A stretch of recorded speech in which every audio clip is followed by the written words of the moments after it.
là có, con gái nói một là hai, con trai nói hai là một. Con gái nói ghét là thương, con gái nói thương là ghét đó, con gái nói giận là giận yêu, con gái còn yêu là còn giận. Depression can cause long periods of sadness and hopelessness, feelings of low self-worth, even physical pain. It is the leading cause of suicide. The World Health Organization says more than 120 million people worldwide suffer from depression. But many people may not know it can start at a young age. In the United States, for example, health officials estimate that about 5% of adolescents are depressed. Researchers in the United States have just reported on a study of more than 300 patients ages 12 to 17. All suffered from major depression disorder, the most common form of the disease. The researchers divided them into 3 groups. One received the antidepressant drug Prozac. Another received cognitive behavioral therapy. The third received both. The study found that the best treatment was a combination of antidepressant and cognitive behavioral therapy, or CBT. This kind of therapy teaches patients to recognize and deal with the thoughts that can result from depression. It centers on current feelings instead of past events.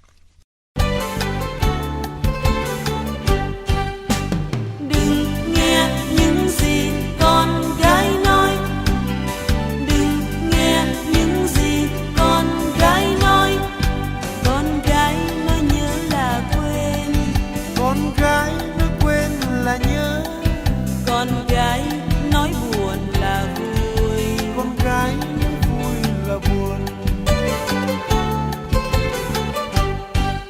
Con gái nói không biết ghen là ghen như điên đi nhé. Con gái nói không biết yêu là yêu tới quên đường về. At 12 weeks, the researchers found reduced levels of depression in all 3 groups. But they say the group receiving the combination of treatments had the greatest reduction. This continued through the end of the 9-month study. The researchers say 86% of those who received both treatments had improved. This was compared to 81% each in the 2 other groups. The study did not include an untreated control group, so there is no way to know for sure if it was the treatment that eased the depression. The findings by Duke University researchers appear in the Archives of General Psychiatry. The National Institute of Mental Health paid for the $17 million study. The researchers say the group that received Prozac alone had a higher rate of suicidal thoughts than the other 2 groups. Experts say antidepressant drugs can increase the risk of suicidal thinking and behavior in teenagers.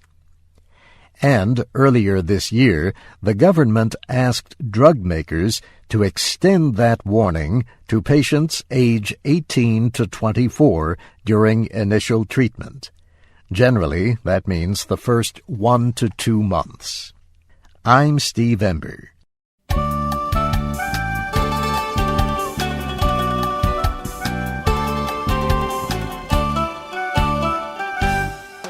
Con gái nói có là không, con gái nói không là có.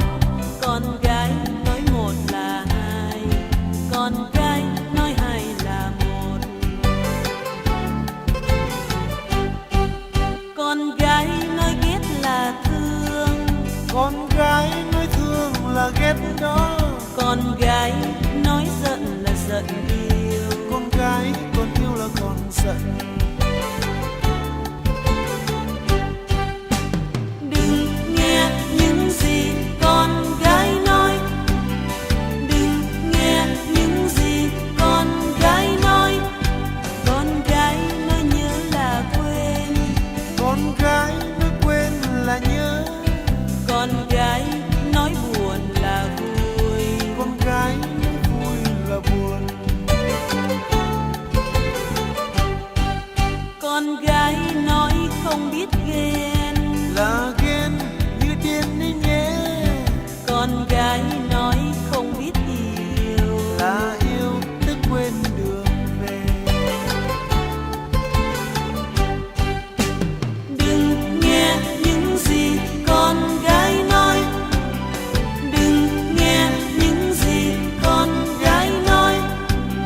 Hãy nhìn vào đôi mắt em đây, hãy nhìn vào tận trái tim này, hãy nhìn vào đôi mắt thơ ngây. Anh sẽ hiểu được trái tim em.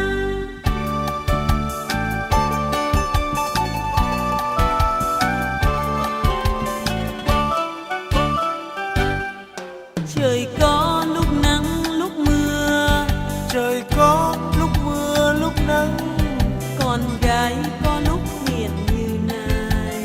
con gái có khi như vài trăng. Trời vẫn cứ nắng cứ mưa, Con gái lúc mưa lúc nắng, con gái thế đấy bạn ơi. mà sao con trai mấy anh theo dài dài.